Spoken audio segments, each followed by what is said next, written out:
Hi,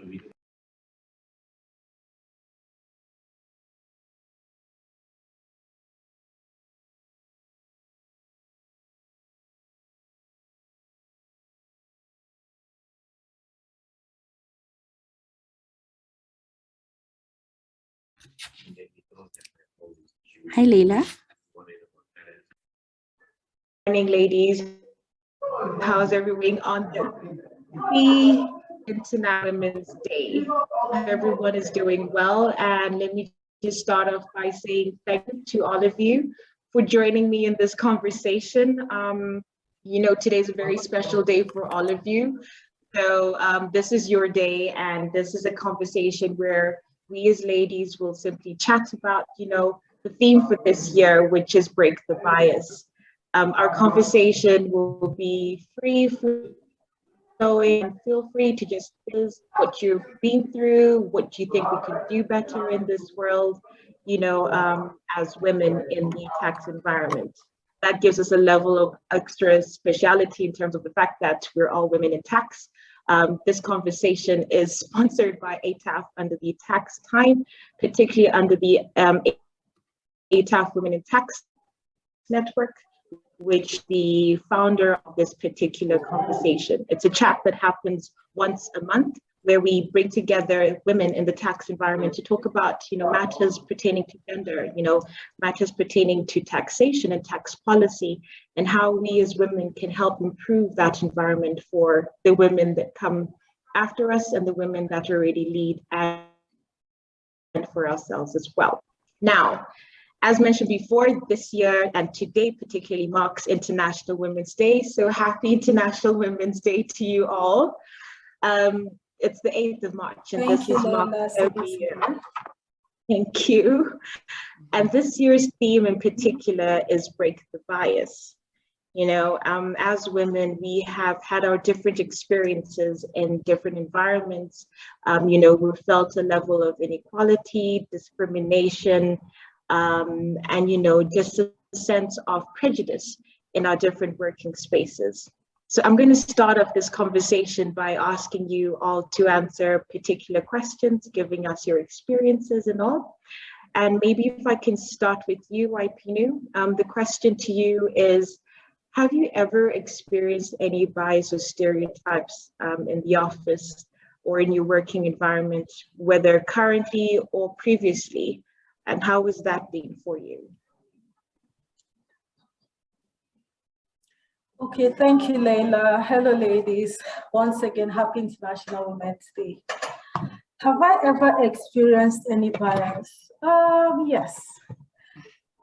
But before we go further, I would like to say that maybe because I'm in a male-dominated industry, and it's something that happens subconsciously. So I don't think it's as if they come out to be biased against me as a woman, but it's just something that happens because it's a patriarchy. That's what I feel. And I hope that answers your question. Just be brief.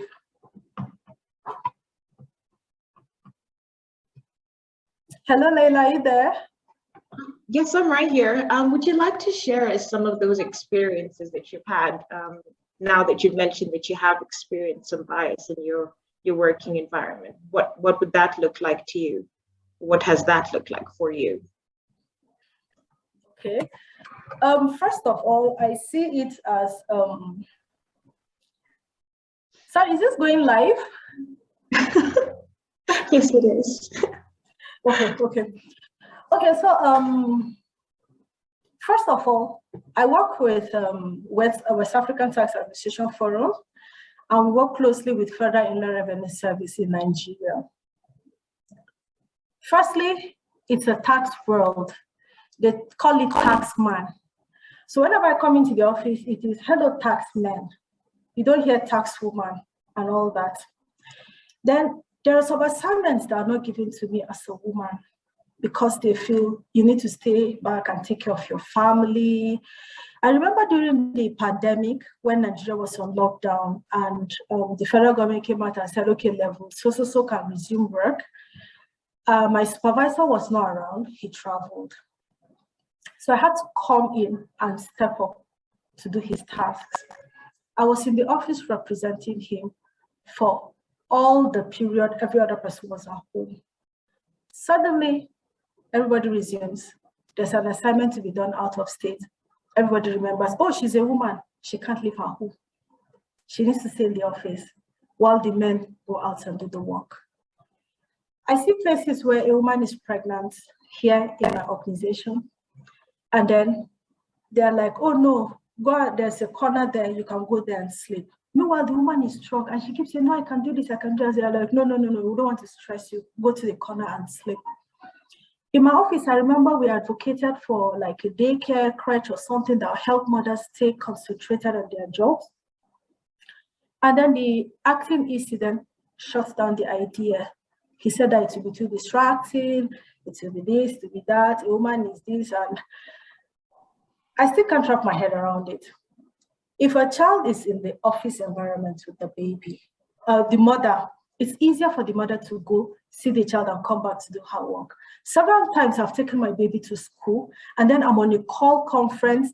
I have to be in the car, sit down, she'll be with me, and we're just checking the calls. She's making noise in the background, but I have to be there because I have a baby to tend to as a woman. It's not the same for the men folk. I have colleagues that keep complaining they're supposed to go for school runs by 4 p.m. and they're expected to go and come back.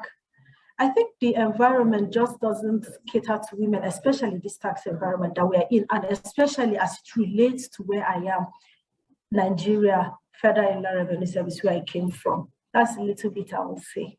I hope it answers to your question.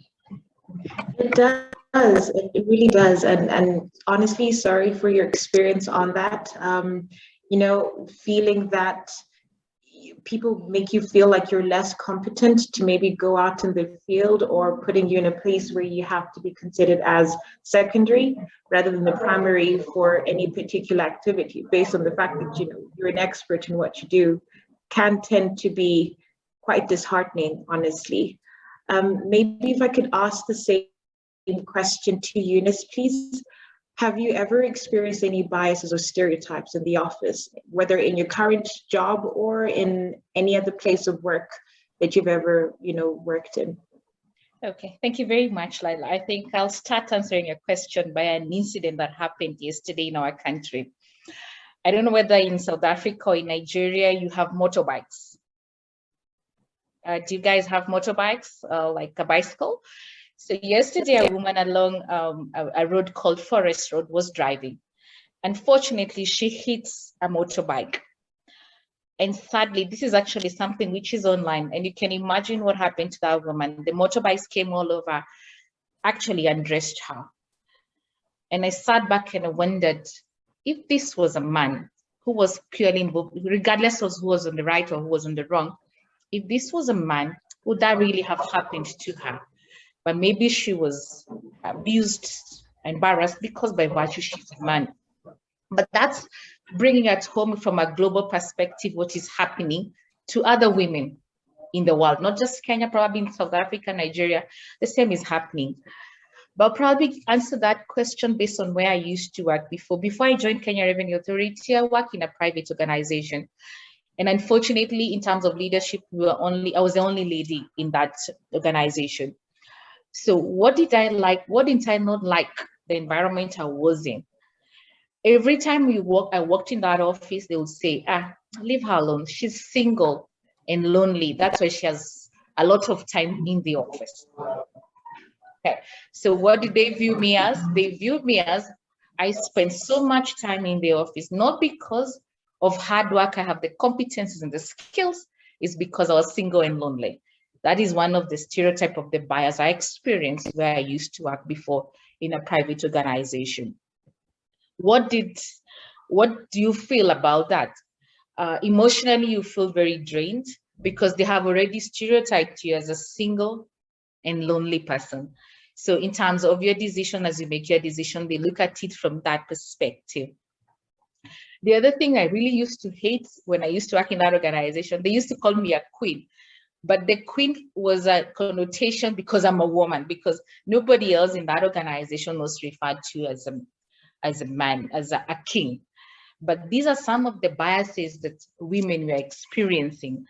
And yesterday when we spoke with you and you told me I was to speak, I actually did, and I'll request of the ladies to look at a study which was done by Pennsylvania University about stereotype across all women. And this is biases and stereotypes are cutting across, not just in Africa, but sadly, globally as well. But that has been my experience. Back to you. Thank you. Thank you so much, Eunice, for sharing that experience. It's quite shocking, you know, to have to go through day to day being stereotyped or categorized as something and placed in a specific box.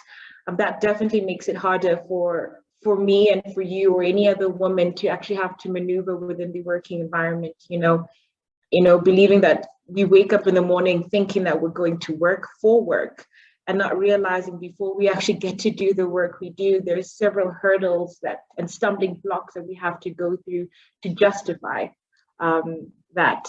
And it's sad, yes, I did actually see that clip yesterday in Kenya of a woman that was harassed, abused sexually actually by an incident of an accident, you know. And I personally believe that as a woman, that shouldn't happen to any woman or to anyone in particular, you know, based on simply an accident. There were definitely other courses of action that could have taken place. Thank you for your insights onto that. Lucky, may I come to you as well? And the similar question goes to you as well. Have you ever experienced any biases or stereotypes in your current working environment or in any other work or place that you've ever worked in? Thanks, Leila, and for the invitation, and to all of the ladies for sharing their experiences. I think it cuts across. I think in my case, it might also be because I began working in the field when I was quite young, still young, but when I was younger. And I think this also plays a role because I worked for international organizations and civil society, and now an international organization. And it was often that I am the only woman. So first of all, it would be you sit in, the assumption is that I work on tax policy, but the assumption would be that you sit with the accountants who are usually more men in that department, or you're placed somewhere where you will be the minority, and not only in terms of being a woman, but also in terms of color. And through that, I think I've experienced a lot of racial discrimination in terms of the assumption that you will always be put as the person who doesn't, who speaks last, for example, in meetings. There's a lot of mansplaining of topics that you command well, sometimes even your own research being quoted back to you, which is usually very uncomfortable when you sit on a panel and someone tries to speak over you about something that you've written on. I think in terms of work, sometimes it's also the micromanagement, because there's a certain level of lack of trust that you'll see something through. So there's a constant questions being asked about, you know, will you write this? Can you send me a first draft, a second draft, a third draft, a fourth draft? And you're like, I've written hundreds, if not thousands of blogs. I can easily handle it. Or sometimes being given the minor jobs and the ones that would not be considered to be given to male colleagues. For example, in meetings, it's assumed that you will automatically be a minute taker, or the assumption when you enter a room, and this has happened to me in quite a high level room where I was the one supposed to be conducting the training, but even by virtue of my name, it's rarely believed that it's a petite woman who walks in. And I came in a couple of minutes late, and I sat down and we hadn't started, and I posed the question to someone sitting next to me, and I asked, how comes we haven't started the meeting? And the person looked at me and said, we're still waiting for Luckystar to arrive. And immediately I took my bags and I walked out, and I think they figured it out much later, and it caused a fracas of them trying to apologize afterwards. But what I'm always saying is I sometimes don't think it's subconscious. I think it's very conscious. And it's sometimes, especially in my cases, I think it's been done very deliberately. And unfortunately, you're put in a position where you have to speak up at the moment. And I think as women, and because we experience it so many times, we double question ourselves, like, did I really read that badly, or is it me? So we tend to blame ourselves and take the blame, which I don't think I do these days. These days, I make sure that I actually address it and I speak up for myself in the moment, because I don't want to carry that sort of thing. And I think just to go back now to conclude on your question is what I would try to encourage, especially other women coming into this field, is it's not tokenism. It wasn't given to you. So you need to also really appreciate that the fact that you work hard and you've arrived here based out of the same hard work, if not more, that some of the other male colleagues or other counterparts who identify differently have put in. And I think by believing that in yourself, it takes time sometimes, but yeah, that really helps you. Thanks, Leila. Thank you, Lucky. When you're all speaking, it just makes you feel like, first of all, I'm not alone personally. We've clearly all gone through the same hurdles. I'll give, for example, my own experience as, in terms of biases. First of all, one, they take you that you're young, they take it that you're a woman.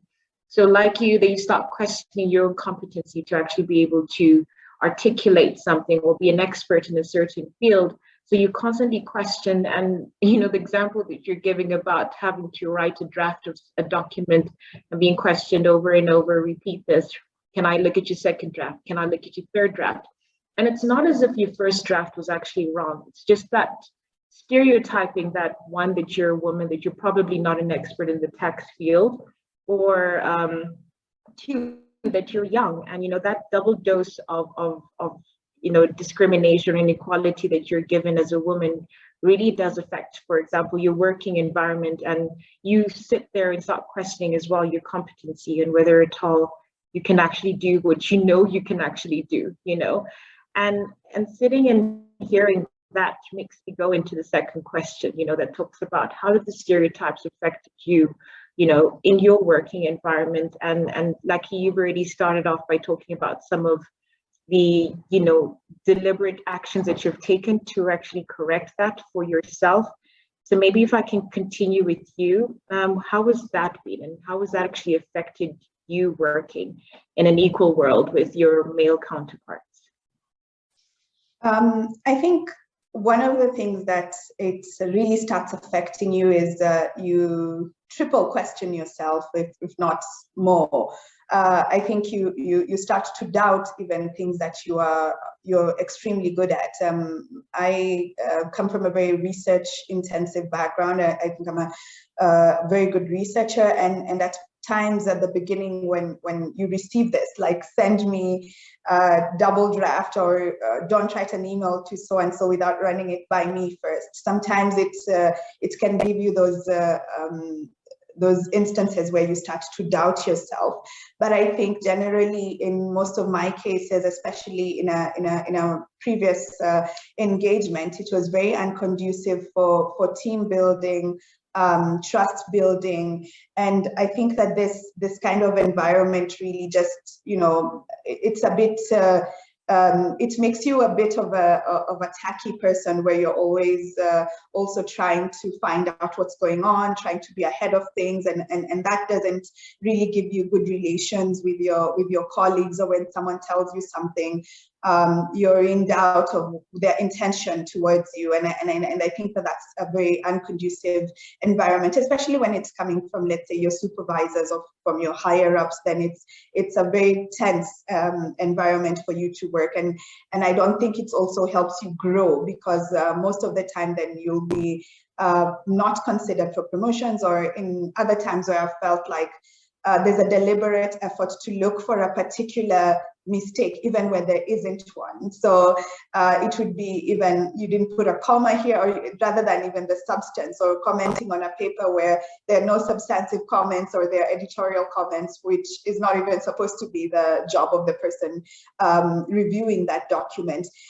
In those instances, I think as a woman, I've had to strive to be, 100 times better, 100 times smarter, 100 times more thorough in my work, which are of course good things and good qualities to have. But I think what that has sometimes taken away from me is the fact that I cannot be normal or be a normal colleague. It's the fact that when you make a mistake, you handle mistakes quite differently, because you're really rough on yourself when something is not almost near perfect.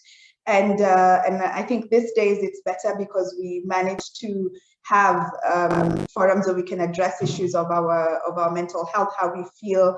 And as you said, and I said before also, is the fact that I've learned how to identify certain situations where I can easily know how to approach them and how they affect me. So I think in my cases, these are some of the ways in which it's affected my work in the past and how I've dealt with it. Back to you. Thanks, Lucky. You've touched on something about, your mental health, and how exactly you're deliberately forced to think in certain ways as a way of coping with your work environment based on the biases that you experience. Eunice, if I may ask you the very same question, and how have you mentally managed to cope in these environments of biasness, and how exactly has that also equally affected you? Okay, probably I'll start from how it has affected me. And I think I'll start with one, self-doubt. So recently, self-doubt, I remember when I was applying for this particular position, we went for an interview and somebody asked one of the guys who we were having this interview with, when did the authority start employing very young girls? So what happened is I was going to be the person to be interviewed next. And you can imagine what this did to me in terms of my morale as a person. So it gives me a self-doubt. The other thing on the self-doubt is stagnant in career growth, because you're always self-doubting yourself. So even when opportunities come in, you're not willing to apply for them.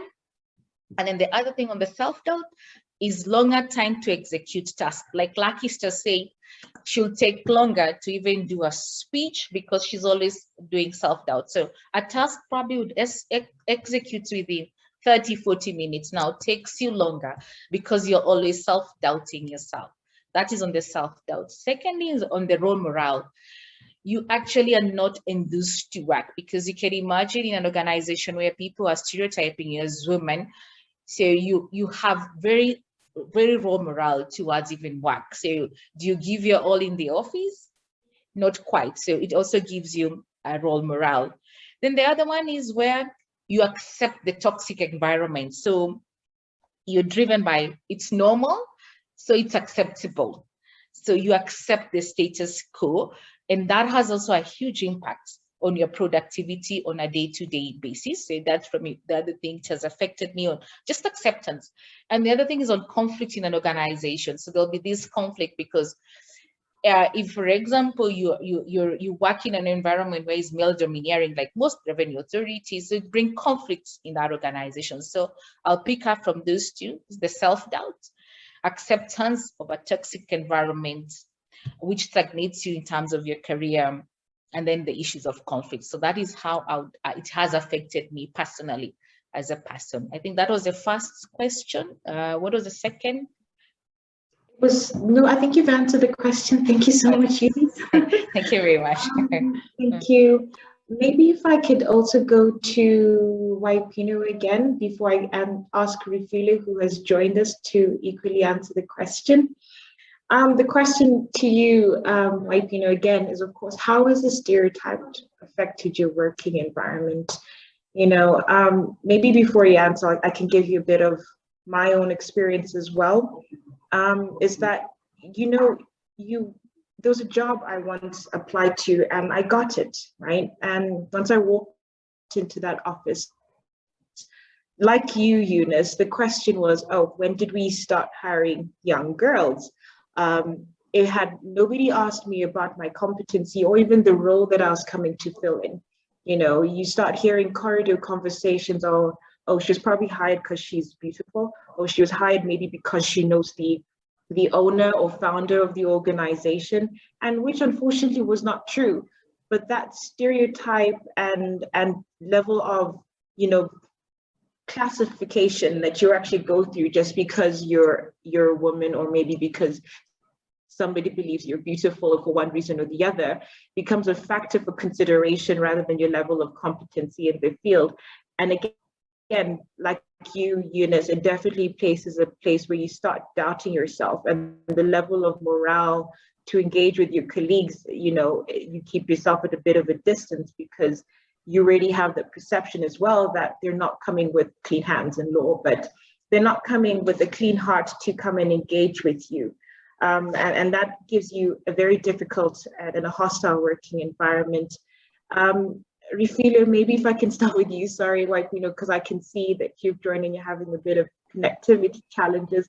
How has it been for you in a working environment of biasness? How exactly has that affected your working space? Rufilo?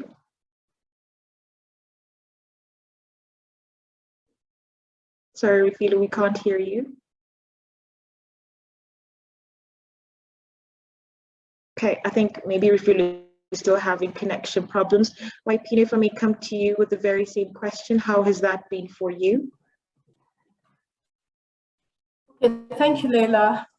To add to what Eunice and Luckystar said, I now see that it's not a Nigerian thing. You know, I think it's global, and it's an issue that really needs to be addressed. Self-doubt. We have to put in, as women in our environment, we have to put in double the efforts of men just to prove a point. You rework a document and rework and rework. They send you the first draft, second, third, fourth, to the point that you start making mistakes in trying to prove a point. Everything you do, you have to second guess yourself, ask yourself, like Eunice said, a task that's supposed to take like 40, 50 minutes, sometimes you spend 2 days on it because you're not sure if I pass it in, will it be what they want? What will the reviewers say? You're just doubting yourself. And you have to, you know that you need to do this thing. So you have to work harder than every other person. Meanwhile, a guy will just bring up something and drop it there, and there are maybe a few reviews on it, edits, and guy's document is good to go, but your own, like Leila said, you have to keep passing the same document over and over again. And it works on your psyche and your esteem as a person. You keep asking yourself, do I deserve this job? Am I in the right place? Should I look for somewhere else? Prior to joining the public sector, I was in the private sector in an environment that was so toxic. The only reason I stayed there was because I am not a quitter. So I stayed there for 3 years in a job I didn't like at all, up until I got government work, and then I moved out, thinking it was going to be better. But well, it got a bit better, and I think it's getting better because WATAF is a different ball game. It's a beautiful place to work, but prior to that, it's not been easy. Then your esteem. I had to get to a point where I told myself that I couldn't continue like this. I got a mentor. I went for counseling. I joined a women group that was always about women representation, just to understand that when I was in school, I paid the same school fees as these men that I work with. And so I shouldn't let anybody pull me down. Your bosses are looking at you like, let's just manage her. You can't take a sick day off. It's a women's thing. You come to work, you're feeling ill, you're this, and then the same task is there waiting for you to deliver. I think the work environment is not really friendly to women, but we do what we have to do because that's where we found ourselves, and it's not going to get better except something is done. Thank you, Leila. Thank you, Wapinu. You know, you touched and you just reminded me of something that once was equally me, you know, as as a woman in a working space, when you finally learn to have that voice, and try reassert yourself in a particular position as an expert in that field, something that happened to me was that knowing very well that I was an expert in something in particular, and I was trying to inform one of my seniors then that the correct way to do something was this particular way. And unfortunately, even though I was trying to articulate a particular point, the response I got from this person, a man, was something similar to what you've just mentioned, like, oh, she's probably going through that time of the month and that's why she's acting like this. It's a woman's thing. So she's acting out of character. And it was very disheartening that it was not the point that I was trying to drive home that was considered. It was my reaction and my difference that we're having was for him to go and take my view as me being a woman and being in a certain way as a woman that was having me act out of character while I was trying to drive a point home, which is really unfortunate, for such an environment. But then that takes me back now to our, third question, which talks about what do you think can still be done to break the bias? And I would like to start with you, Wapinu. You mentioned, going through matters of counseling, joining women groups. What do you think can actually be done, to break some of the biases that we've experienced in our working environment? I'd like to just, continue with your conversation about, counseling and joining women groups, please. Okay, thank you, Leila. I think what can be done to break this, first of all, policies have to be put in place. Policies that support women representation, policies that give voice to women when it comes to women issues. Then the office environment needs more women representation. Like in my organization, our management team, the representation is not, I think we only have like 2 women out of about 8 to 10, so there's only so much they can do. And then there are women bodies we have in Nigeria that try to advocate for such things. If I, as an individual, can join, maybe I'll be able to bring them to my organization, have them sit with management and discuss some things that could become policies. Recently, if you've been following the news, the National Assembly threw out the bill for more women representation in the legislature. It is something that's actually on the front burner, but we are still not taking it seriously. We wanted more representation for women. Out of 306 members of National Assembly, I think we have less than 10% women representation. We were advocating for more, but the bill was thrown out. So part of this International Women's Day, I can see women advocating for more representation and all that. We have a women's group in Nigeria, the women in management, business, and public service. They keep visiting offices and institutions, just trying to see how women can be represented more. Because if you have more women up there, their voices will be heard, their suggestions and comments and everything can be put down, and it can become policies that will cater to women's needs. But if you don't have that in place, I don't think we can say much again. And we need more channels like what you're doing, ATAF. This is amazing, the tax time. If people can see this and then carry it and say, okay, yeah, this is what we heard, women need this, I think it will go a long way. For me, I think policies need to be put in place to help women. So I'll allow my 2 sisters to make more comments. Thank you. Thank you so much, Wapinu. Can I ask Lucky if you could answer the same question, please? What do you think can actually be done to break some of these biases that we experience as women? I think I'll just take from what Ndule has been saying about policies. And I think one of the things that I see in terms of policies is also the consideration of the fact that there are certain things that will affect us more in terms of, for example, when you need to take leave or unpaid care work, which still largely falls on women. And I think through that, then in a work environment, we need to make sure that there is the infrastructure there for women to thrive and also climb. I remember some of the things that I've been seeing through a women's group that I'm part of is the fact that when they leave for maternity, when they come back, they're years behind their peers and their colleagues. They're still, they can't now go for the same promotions.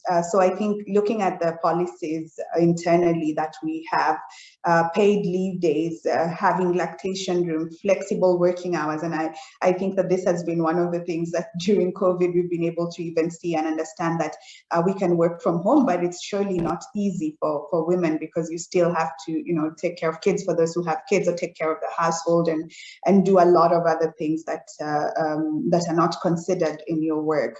I think another thing is mentorship. In my line of work, I think mentoring other young women has become more and more important, and I do also appreciate what ATAF is doing. I think when you mentor people, you also encourage them, and from, for example, applying for the positions, or even putting in their names or their CVs for a promotion and saying that they're interested. I think sometimes you need to be encouraged to go and do that, and I think that that's something that can really be done. And for the women who are not yet in the field and want to join the field, I think one of the things that can be done is also make sure that even in the classrooms, I think it was Ndule who was saying, you're paying the same fees. So encouraging girls to really excel. And one of the things I do is I work a lot with people who work on the technical, deep things about international tax, and sometimes it's not expected that the brain of a woman can handle that for some reason. So I think that when it comes to schooling, I think even the school system, lecturers should be able to understand that that girls can and have and are going to only increase in terms of taking up technical courses, and for us to be more active even in the classroom. I think that builds your character and also prepares you for a work environment where you can really position yourself and articulate yourself, and even just gives you that confidence when you're talking about certain subject matters that you command authority amongst your peers. Lastly, I will also say something that I get from a family context. I have 4 other sisters, so I come from a family of largely girls. I also have brothers, but at home, my mother always used to say that she's raising both my 2 brothers and us the same way as she would. So in as much as possible, we always ask the question, well, we're telling the girls not to do ABC, but who's raising the boys? So I think that those moral values come from a household setting and from how we define certain things in society. And it's very good that it's changing. But I think more needs to be done even from the communal setting, the societal setting, to make sure that the perception of a woman in society is not as a weaker sex, but as an equal, if sometimes not stronger in certain areas, but to appreciate what women also have to bring on the table as their strengths. And I find it that certainly my peers, especially my male peers, most of the time really have no problem admitting that you're good at this. And I will give the floor to Lucky as the experts in this area. So I think I appreciate that, and I do the same for them. So in that space, then I feel like it's getting better, although still, as Ndule said, a lot needs to be done, especially to change the mindset. Thanks, Leila. Thank you, Lucky. I think that's also quite encouraging to, see that policy, first of all, is one of the main spaces that we need to really consider changing, system management, about how we consider placing women in the working environment and generally in the social landscape as it is. If I may also ask the very same question to you, Eunice, how exactly do you think we can break this bias, as moving forward for women, in both maybe in our working environment or maybe even our social environment? Okay, great. So I'll pick up from the issues of policy. And I think one of the things, most organizations actually have very good policies, but now implementing those policies becomes a challenge. So I'd call upon even ATAF to make sure that those policies are actually implemented so that they're not just on the shelf looking all good. And I'll give an example of what we've done as Kenya. There's a private organization called Kenya Private Sector Alliance. It actually revealed yesterday a gender mainstreaming policy book. And what they have come up with that is they've also made sure that they have come up with peer programs that they will make sure that that particular policy is implemented. And I looked at also as Facebook. Facebook has also developed an internal bias training that is published as a guide for other organizations. And the whole idea of that training is to encourage frank conversation among workplace. So, well, we have policies, we can also do a lot of training on that, and we can borrow what Facebook have done. Another thing is what ATAF, like my two colleagues said, is what ATAF is doing, having sensitizations, increased sensitizations to women, so that they are able to be part of this good conversation as well. This is to all of us. And I think for all women, it's something I want to call self-reflection. We speak very easily about other people stereotyping women, but we are also, in other quotes, what are we told? We are our worst enemies in the society.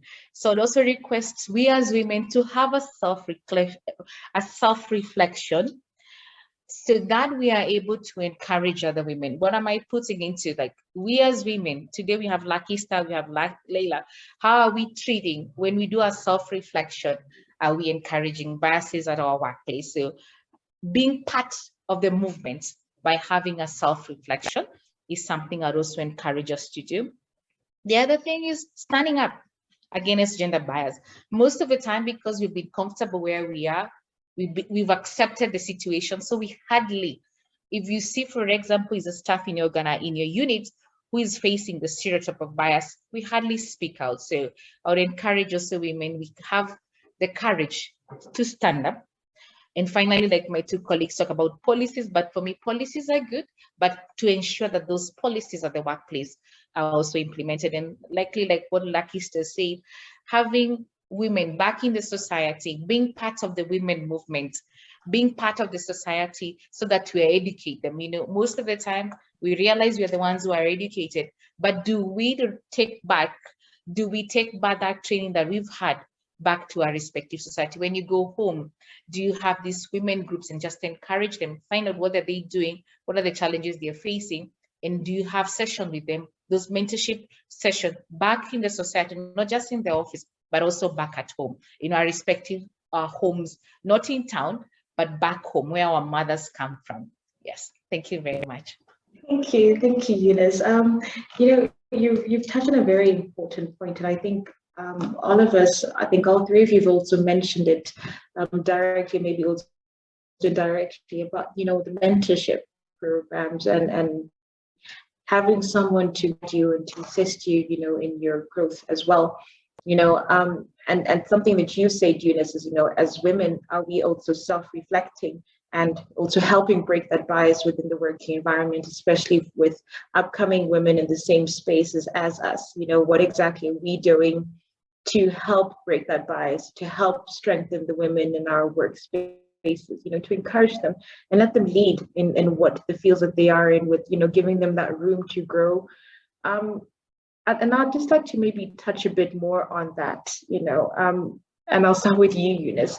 Have you ever experienced or had an insistence from a woman in your working space that, you know, helped you with that mental health, you know, balance in terms of the biases that you've experienced in the working space? Have you ever received such an assistance? Thank you very much. I'm lucky where I work. I'm actually in the HR department. So what? So I think from a selfish perspective, during COVID, I've actually came up with a program about mental health, where we used to have those programs online, and we used to call them let's chat. And the whole chat was how is COVID treating you? So we rolled out those programs, and they were happening every Friday, and it was free for all that. So that was a very good thing. Again, because I'm in training, we are supposed to roll out a coaching and a mentorship program. So from a selfish perspective, I was able to roll out that. But I think for me, all my career work, well, I work in the tax authority, I've worked in the training department. So I've had a coach, a lady coach, who even when I go for interviews, when I feel like self-guessing, at least she's on a speed dial. So I've formed a group of 3 of my good friends who really, I look upon them. I ask them questions from personal, professional work and all that. So that's how I've been lucky from that perspective. But being in the training department, where I have the mandate or the control to roll out either mental health programs, roll out coaching and mentorship programs, follow through, and now borrow that from me. And the other thing I think for us, which has helped me, and maybe something for all of you women, is in one of the my mentors always told me to do a 360 check, but the 360 check has nothing to do with your work, is how are you doing from other spheres. Now using that, your 360 mental check, to just see how you are on all the spheres, from your mental, physical, and all that, how are you doing. So that has also quite helped me. Thank you. That's beautiful, and I'm glad you have a network of ladies who help encourage you here and there, you know, to just stride through this, socially and professionally. Wapinu, thought of any mentorship environments that you've actually experienced? Okay, yeah, thank you, Leila. Yes, I have had mentors, direct and indirect. I've had mentors in the public sector. I've had mentors in my office. I've had mentors. I currently have a mentor. I actually belong to a mentoring hub right now. And it's more 360 degrees, the mentoring, because it deals with physical, mental, psychological, you know, emotional. It deals with everything, your career and all. It just helps us stay the track so that we don't derail. And it has really helped me a lot, because I see me becoming better than I was years back, and it keeps going on and on. Without my mentoring group, I wouldn't be on this program. I would have found reasons to say, no, I am not doing this. But they keep telling me, you can do it, go out there, put yourself out there, leave your comfort zone. And I think it's the effect of mentoring. This has really helped me. I have a life coach that I go to that is also helping me. And looking at the balance of the wheel of life, I am in a better place. And I try to tell people around me, whatever you do, get a mentor. They have made the mistakes. You just need to go out there, learn from them, and the sky will be your springboard. Thank you. Thank you, Wapinu. And that's quite encouraging, you know, to know that you have a backup system. You know, there are people behind you helping you, you know, go through the hurdles of life in general, you know, through a whole 360 sort of outlook. Lucky, if I may ask you, do you have a mentor? Do you believe in the mentorship, and what has that done for you? So I was just admiring what Eunice and Ndule has said, because I think I've walked a very difficult path. I think in the sense that I had very few, or there were very few women who were specifically looking at the area of taxation that I wanted to look at and facing Africa. So for example, I remember having 2 names of women who have PhDs in taxation who are African. And I've had the pleasure of meeting both of them, and they've become very close acquaintances, as I would say. But in terms of mentorship, I think I was brought up, I had a family mentor. As I said, my sisters are very strong personalities. My mother is the biggest one of them all. And I think being brought up there, then I definitely had the confidence. But in terms of career, I've very much had to figure it out. I've had people who've influenced my career. Those are the people that I looked at and I was like, I want to reach that level. Most of them have been sort of like academics or women in policy. So who I looked at and I was like, okay, if she can sit as in the tax committee of XYZ, then I think I can do it too. So I think that was the aspiration. So they did feed my aspiration to get there.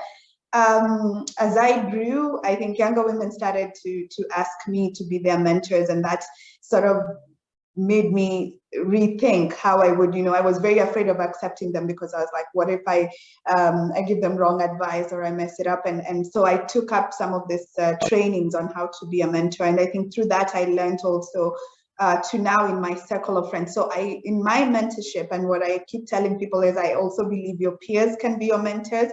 So I think like Ndule was saying is the fact that my friends will never let me give up on myself. Like they're not only cheerleaders, but they also advise, call out when necessary, provide a discussion, safe discussion forum where we can have exchanges.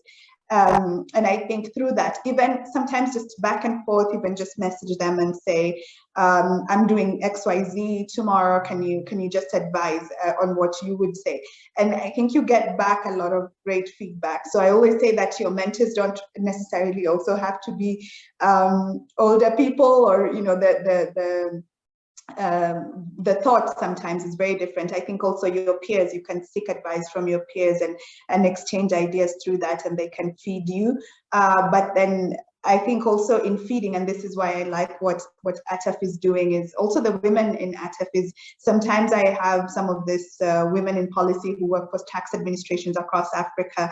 Whenever I'm like in their country doing a training or doing what, they'll say, we're having a women's lunch. They'll just impromptu organize something like that, and they'll come and they'll advise during that lunch, which is quite, over the years, it was quite a new experience for me, but I really enjoy it. I think there are women who identify and look at your career growth and sometimes just ask you, how are you doing? Can we just have a conversation? Can we have coffee? And I seek them out these days. So I have identified them as my mentors. I don't think they're aware, but I think they know that they really do. I really do take in some of their advice. And I think the women who've made it and this circle that ATAF is enabling, I think it's good for us to always hear about their journey and their experiences, and be very honest, because sometimes we tend to go into a room and just given our great papers and our great resumes, and then other women shrink and feel like, no, I can never aspire to be there. But if you're honest, like Ndule said, that she's recognized it's not only a Nigerian thing, it cuts across. So I think we feed each other, and I think the platforms and joining platforms, and also just randomly reaching out. I mean, it can be on LinkedIn, inbox someone. And I always say that, yeah, we might not sometimes have the time because as we know, some seasons are quite busy, but most of the time you will get a response, or you will get direction towards where you can be influenced, a course you can do, even if you're interested in going into taxation. So yeah, just to encourage younger women, don't be afraid, and also us. I think now I'm forming this circle. I'm very encouraged by the women on this call. Of course, I know you, but the other two, I think it's a good platform to reach out to Eunice in HR. She can help with certain advices on that. I think Ndule, with her experience in having even a life coach, I think I can reach out to her on that. So yeah, that's always, I take every experience as a learning experience, and I really do jot and later on reach out to women that I admire and just say, I would like to seek advice on this, or I would like to have a conversation around this. And for me, it's worked out extremely well. Almost 100% of the time I've got really good responses and really good feedback. Thanks, Leila.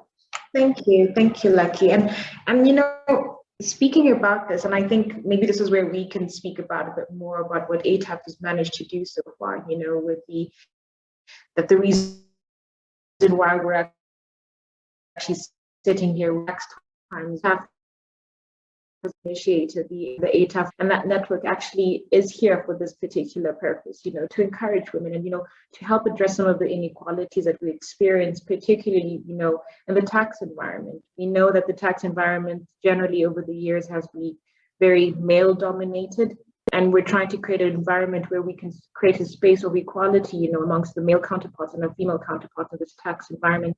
And, you know, how can we also improve on policies, you know, because one of the things we've also noted is that, like, you know, each one of you has also mentioned here is that it starts off with policies, you know, creating a conducive environment through adequate systems that can be accounted for, you know, systems that can actually be implementable is what we're trying to encourage within the tax environment for all of us. And with that, and part of the work that we've been doing is, of course, creating the mentorship program.